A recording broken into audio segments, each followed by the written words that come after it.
Hey everyone, welcome to my channel, or if you're new here, welcome. My name is Kritz. I like to read dark and disturbing things, and today we're going to be talking about my December reading wrap-up.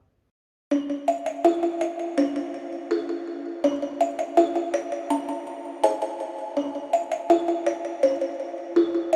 case you missed it, I did talk about the first half of December, and I will link that video down below. In the month of December, I read a total of 10 books. I DNF'd one book, and 4 of these books I previously owned. I think I'm going to go through them in no particular order, but I will save my favorite for last so we can end on a good note. I don't think I talked about my DNF in my last video, but I did DNF a book in December, and it was my intention to DNF more often last year and even more so this year. For me, that's kind of a big accomplishment because I have a hard time DNFing things. I'm no quitter. But the one that I DNF'd was Nightmare Before Kissmas. I really wanted to like this one. I wanted to get into a romance. You know, I'm not a big romance person. And I will say that it was not the romance that made me quit this, because I quit way before we got there. I'm a huge Nightmare Before Christmas fan. I knew that this was kind of cashing in on that title and this idea, which I think is a cute idea. However, I could not handle the way that they talked in this book. I did not get very far, but our main character or one of our main characters was like the son of Santa, and he was kind of a spoiled brat and not very likable to begin with. But the way that they spoke, it felt so fake to me. And I'm like, if this is how younger people talk, then I don't even want to hear it. So if that's accurate, sorry, but I don't want to talk to you. It just seemed unrealistic to me. It was just annoying. So I quit around page 30. The next book, to kind of cleanse my palate, I read Candy Cane Kills Again by Brian McCauley. This is a sequel to Candy Cane Kills, which is part of the Killer VHS series by Shortwave Press. I have been loving these books so far. I guess maybe I've only read 3. I think I read the 2 Candy Cane books, and I also read Melonhead Mayhem, and I have a few more that I want to get to. But this was just a fun time. This was like if you were to write a slasher in a church and you let them do every single church kill you can think of. That is what this book is. At first, I wasn't too sure that I was going to be into it, but it quickly grew on me, and I ended up really having a good time. This is our well, I guess maybe I shouldn't talk about it because it's a sequel, but it pretty much takes place right after the first book. So might be fun to read them back to back next year, but I had a lot of fun with this adventure. I gave it 4 stars. Next up, I read a book that was a reread for me, and I don't very often do rereads, but this was the Fright Club book club pick for December, and that's Nosferatu by Joe Hill.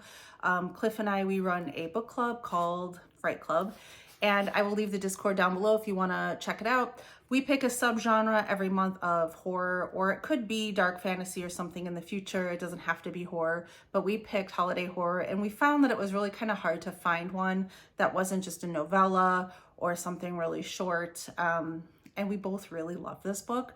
So we ended up doing a reread of this. It had been over 5 years since I read this. This was a 5-star read for me back then, and it is still a 5-star read for me. I absolutely loved reading this again and getting to talk about it afterwards. We did that over on Cliff's channel, so I will link that down below as well if you want to check it out, but just be warned, it is full spoilers. This is just such an imaginative book to me. It's not just a horror book, but it's got fantasy weaved in there. We have a very strong female character, and her name's Vic. She finds that one day she is able to take her bike and ride across a bridge and go into other parts of the world where she can find things that are lost. Every time she does it, she does pay a price for it. But one day she goes looking for trouble and she finds it. And in the name of Charlie Manx, who is kind of our main villain, who is abducting children and bringing them to a place called Christmas Land to live forever. And they have a run-in together, and things just kind of go from there. I think one of the reasons that I really love this book is that all of our characters are imperfect. They all have their own issues, but for whatever reason, those puzzle pieces fit perfectly together. I love seeing the character growth that Vic goes through from being a child all the way into motherhood. For all of these characters, it's quite evident that the traumas that they went through when they were younger are huge motives for why they do what they do in present day. This was just a really fantastic journey, and I still loved it. And I actually will read this again. It is very rare for me to reread a book, but this one I will read again. Then next I read my first Sherlock Holmes book. I know that this is one of the newer ones. This is Sherlock Holmes and the Christmas Demon. So this is not like part of the originals. This one was written back in 2020, so not that old of a book. And yes, I will admit that Christmas Demon is what kind of drew me to this book, to pick up this book in the first place. And reading it around Christmas time was, you know, the reason why I picked it up. But I've never really read a Sherlock Holmes story, even though I've been told I would probably like them. I never watched any of the Sherlock Holmes shows, but I think that we all kind of know just through pop culture who Sherlock Holmes is, who Watson is, what their relationship is like. And in this book, we have a woman that comes to Sherlock and says, I think that there is a Christmas demon after me. Although she calls it something else, it is very similar to Krampus. And I guess Krampus has many different kind of variations depending on what part of the world you're from and what stories you heard. And it does kind of tie all of that together. So I was definitely in it for the Krampus. And Sherlock is like, yeah, of course it's not Krampus, but I will come to your home and we'll figure this out.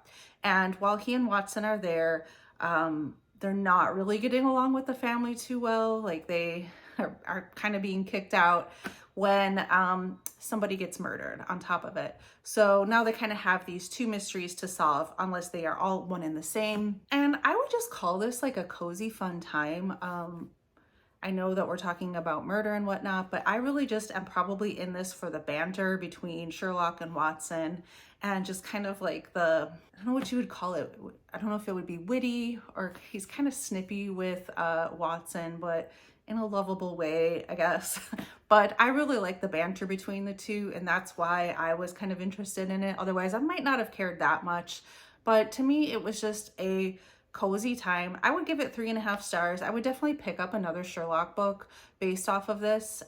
Wasn't like blown away, but I just had a good time. And reading this right before Christmas, I was just looking for kind of a cozy thing anyway. So I had a good time with this, and I would definitely try some more. The next book I read was The Last Richard Layman of the Year. I made it through the year of Layman, sort of. I read 10 out of the 12 books, and the last book was a Choose Your Own Layman, and I was between The Island and Blood Games because a couple comments that you guys had left me had suggested that those were ones that you liked. And when I was talking about it with Kelsey, she wanted to go for Blood Games. Our friend Alicia was going for Blood Games, so I went for Blood Games as well. This one is about a group of, I think it's 5 young women who were friends in college, and I think it's like maybe 10 years later, a handful of years later, they decided that after college, after they graduated, they're gonna get together every year and have like an adventure so that they don't lose touch with each other. No guys are allowed, it's just the 5 of them, and every year a different woman gets to pick where they're going and what their adventure is going to be. So they've done this for a few years now, and this year the person in charge decides that they are going to go to this abandoned, I guess it's like a campsite almost, an abandoned lodge. I think it was called Totem Lodge, and nobody has been there for many years, and it also has a hot spring there. So she thinks, hey, this will be kind of fun. I know some stories about what happened at this place that will kind of freak everyone out. She's like kind of into horror stuff, even though everyone else isn't. She just wants to like kind of get together, thinks that they'll camp out there, and she'll tell these stories. Well, on the very first day that they're there, they see somebody kind of running away after spying on them. So they know they're not there alone. And when they go to leave, they cannot find their car keys because this person has thrown all of their clothes into the pool or the hot spring, and they need to find these keys once it becomes daylight again because it's too dark to see. Of course, all hell breaks loose from there. This one I really kind of enjoyed that it was from the perspective of these women instead of the killer. Usually Richard Lehman writes from the perspective of the killer or the villain, and it's not like the best headspace to be in. Even though that sounds like it would be fun, it really isn't when it's Richard Lehman. So I did like that it was from the perspective of these women. There were frequent flashbacks as from when they were in college as to how they became friends and the different adventures that they've gone on together. And I really did enjoy that. I enjoyed seeing how they became friends and that whole thing. We got to know our characters actually, and for the most part, they were written fairly well. I say for the most part because, of course, it's Richard Lehman, and he did throw in a few weird, like, sexual scenes that did not really make sense and would never happen. So for the most part, this was a non-perverted Richard Lehman book with some slasher-like elements, and it was pretty suspenseful, especially towards the end. And I kind of just like the slow getting to know our characters, whereas usually I feel like they're characters you don't really care about. But in this case, I did enjoy it. For a Richard Lehman, if I'm rating this on the Richard Lehman scale, I would give this 4 stars. And probably a lot of people would always ask, like, where do I start with if I'm going to try a Richard Lehman book? This one's probably a good one to start with. Okay, last but not least, I'm not counting Nosferatu because it's a reread. So when I talk about my favorite books of the year or my favorite book of the month, it's not going to be a reread because I don't think that's really fair. So this one was a new to me book called Dungeon Crawler Carl by Matt Dinneman. This one, I had never heard anything about it. Like I've never, maybe just because I usually watch horror channels on BookTube, but I had never heard anything about it. And I was at Barnes & Noble and I saw this and I was like, what are you talking about? This is like a video game based book. Like not off a real video game, but you know. And I was like, okay, Christine, instead of buying it, you're gonna look it up, and it was on Kindle Unlimited. So I did the responsible thing and I read it on Kindle Unlimited. And then yes, I went out and bought it because I liked it that much. It turns out that this is part of a series and there's 7 freaking books and they're not all out in physical form yet. The first 3 are, but man, I really enjoyed this book. So this is a book about a guy named Carl who has kind of a shitty girlfriend who went on a vacation without him, like long story behind that.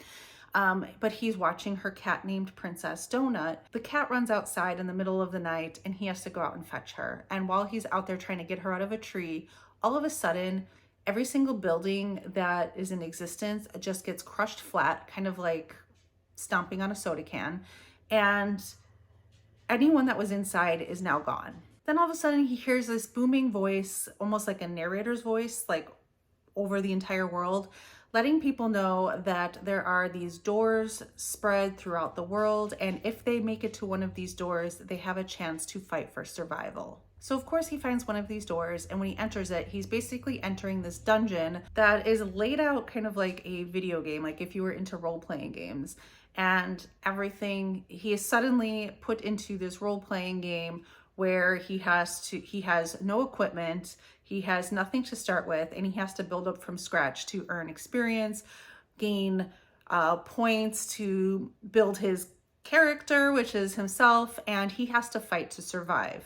The cat has come into the door with him, so she can now speak, and she calls herself Princess Donut.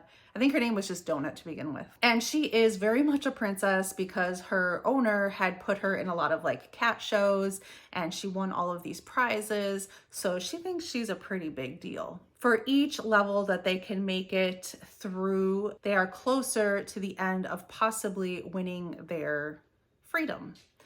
Oh, and all of this is being televised. This is like some kind of alien life that has come down and done this to Earth. And this is their form of entertainment, is televising these like Hunger Games. Like I called it Hunger Games meets Ready Player One. This is packed with a lot of humor, and I know humor in books is kind of hard to gauge, so it may not be for you, or it may. There were some jokes that I thought were a little bit like, but for the most part, I was entertained, and a lot of the form of the jokes comes through this game that like you can earn achievements. So certain things that he does throughout the game will have some kind of like little sassy comment that earns him an achievement.